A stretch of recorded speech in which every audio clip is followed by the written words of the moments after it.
तो चलिए आज बात करते हैं साउथ कोरिया के एक ऐसे केस की जिसने सबको हिला कर रख दिया। एक ऐसा केस जो जहन में अजीब सवाल छोड़ जाता है कि आखिर बुराई होती क्या है और कोई कत्ल क्यों करता है। सोचिए, रात के 3 बज रहे हैं। एक टैक्सी ड्राइवर, एक बिल्कुल आम सी दिखने वाली लड़की और एक सूटकेस। लेकिन इस सूटकेस का वजन अजीब तरह से बदल रहा था। ये कोई मामूली सफर नहीं था। यहाँ से एक ऐसे जुर्म की कहानी शुरू हुई जिसके बारे में कोई सोच भी नहीं सकता था। टैक्सी वाले के लिए तो ये रोज का काम था, एक और सवारी। लेकिन इस बार कुछ अजीब था। पहले तो उस लड़की ने एक बहुत भारी सूटकेस गाड़ी में रखा। फिर उसने कहा कि उसे नाक्टिंग दरिया के पास एक सुनसान पार्क में उतारना है। रात के इस पैर, चलो ठीक है। लेकिन सबसे अजीब बात तो तब हुई जब वो 20 मिनट बाद वापस आई। वही सूटकेस अब बिल्कुल हल्का फुल्का था, जैसे अंदर कुछ हो ही ना। ड्राइवर को समझ नहीं आ रहा था कि क्या हो रहा है, लेकिन इसके दिल ने कहा कि कुछ बहुत बहुत गलत है। उसने हिम्मत करके पुलिस को फोन कर दिया और इसकी एक कॉल ने एक ऐसी खौफनाक सच्चाई सामने ला दी। पुलिस जब उस पार्क में पहुंची तो उन्हें वहां क्या मिला? उसी सूटकेस में लाए गए इंसानी जिस्म के टुकड़े। तो अब हम आते हैं इस कहानी के मरकजी किरदार पर, इस कातिल के 2 चेहरों पर। जब पुलिस ने उस लड़की को ढूंढ निकाला तो उनके होश उड़ गए। वो स्कूल की यूनिफॉर्म पहने लड़की असल में एक 23 साल की औरत थी। नाम था जंग यू जोंग और इसकी मासूम शक्ल के पीछे एक ऐसी हैबतनाक सच्चाई छुपी थी जिसका कोई तसव्वुर भी नहीं कर सकता था। पुलिस को जो सीसीटीवी फुटेज मिली उसने तो सबको और भी ज्यादा परेशान कर दिया। देखिए, एक तरफ तो एक लड़की है स्कूल यूनिफॉर्म में, खुशी से उछलती कूदती जा रही है, बिल्कुल एक आम स्टूडेंट की तरह।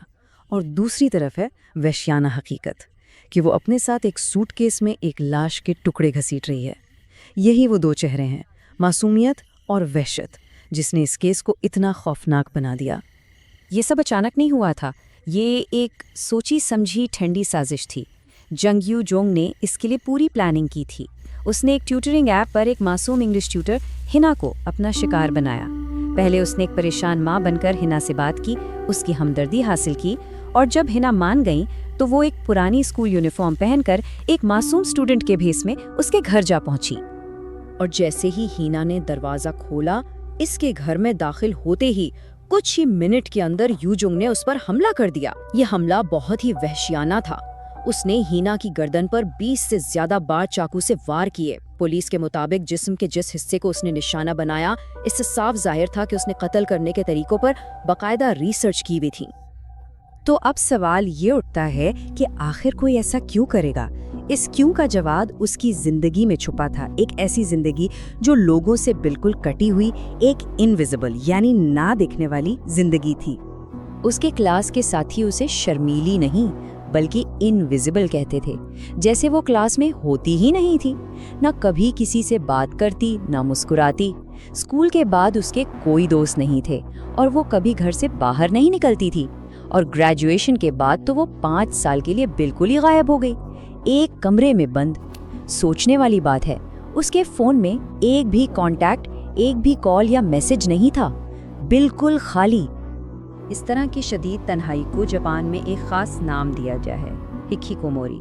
ये एक ऐसी हालत है जहां लोग, खासकर नौजवान, महीनों या सालों तक खुद को अपने घरों में बंद कर लेते हैं और बाहर की दुनिया से हर किस्म का राब्ता तोड़ देते हैं। अब यूजों के लिए ये लेबल शायद पूरी तरह ठीक ना हो, लेकिन इससे हमें अंदाज़ा होता है कि वो किस कदर एक्सट्रीम आइसोलेशन का शिकार थी। एक ऐसी तन्हाई जहां शायद हकीकत और ख्याल का फ़र्क ही मिट जाता है। तो अब आते हैं इस केस के सबसे परेशान कुन हिस्से पर, कत्ल का मकसद। जो पुलिस ने उससे पूछा कि इसने ये सब क्यों किया, तो उसने जो जवाब दिया वो जुर्म से भी ज्यादा हैरान करने वाला था। लेकिन सवाल ये है कि क्या उसके बात में कोई सच्चाई थी? उसका जवाब था, मैं सिर्फ कत्ल का तजुर्बा करना चाहती थी। मैं जानना चाहती थी कि कत्ल करना कैसा महसूस होता है। उसने कहा कि वो ट्रू क्राइम शोज और डॉक्यूमेंट्रीज देखती थी और बस इस तजस्सुस में आ गई। ये सुनकर पूरे मुल्क में एक बहस छिड़ गई कि क्या इस तरह के मीडिया का लोगों पर इतना गहरा असर हो सकता है। ये मकसद सुनने में ही कितना अजीब और खौफनाक लगता है ना? लेकिन क्या इसकी बात पर यकीन किया जा सकता है? पुलिस को जल्द ही अंदाजा हो गया कि जंग यूजोंग की हर बात पर आंख बंद करके भरोसा नहीं किया जा सकता, क्योंकि वो मुसलसल झूठ बोल रही थी। उसने अपनी कहानी इतनी बार बदली कि सच और झूठ का फर्क करना मुश्किल हो गया। पहला झूठ, उसने कहा कि सूटकेस में उसके अपने बच्चे की लाश है जिसे उसने मार दिया है।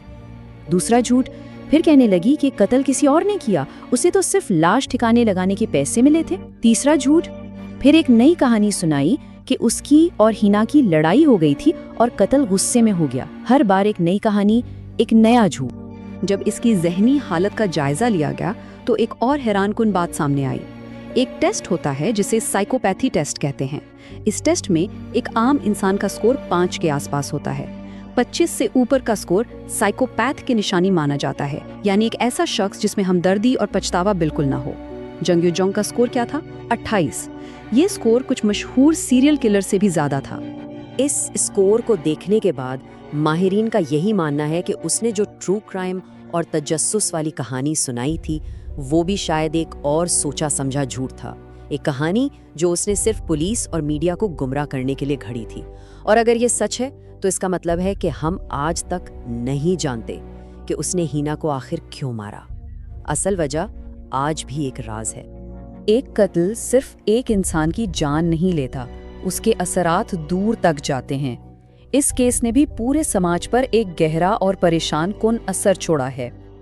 वो टैक्सी ड्राइवर जिसे हीरो कहा जा रहा था, वो इस वाक़े से इतना सदमे में चला गया कि उसने अपनी नौकरी ही छोड़ दी, हत्ता कि उसने इनाम लेने से भी इनकार कर दिया। इस केस के बाद ट्यूटरिंग ऐप्स की सेफ्टी पर बड़े सवाल उठे।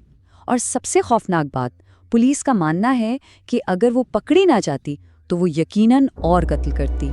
हिना शायद उसकी पहली शिकार थी, लेकिन आखिरी नहीं। तो आखिर में ये केस हमें एक बहुत अजीब सवाल के साथ छोड़ जाता है।